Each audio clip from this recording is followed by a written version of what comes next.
Jeshi la polisi mkoa wa Mbeya linamshikilia Mary Timotheo, mkazi wa Garijembe mkoa wa Mbeya, kwa tuhuma za mauaji ya mtoto wake aitwaye Scholar Atanas Mwaba mwenye umri wa miaka 10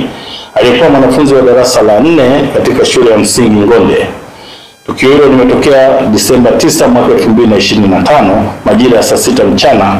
huko katika kijiji cha Garijembe, kata na tarafa ya Tembera, wilaya ya Mbeya, baada ya Mary Timotheo ambaye sasa ni mama wa marehemu kumwadhibu mtoto huyo kwa kumpiga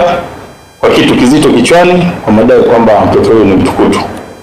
Uchunguzi wa awali umebaini kuwa chanzo cha tukio hilo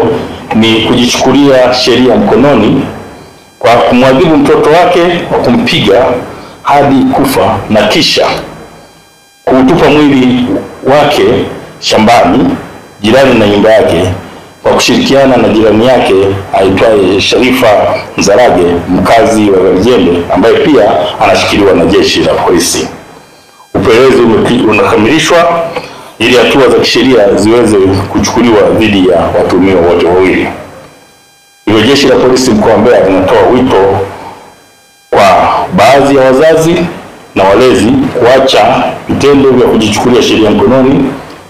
kwa kutoa adhabu kali kwa watoto wao, na badala yake watoe adhabu za kuwarekebisha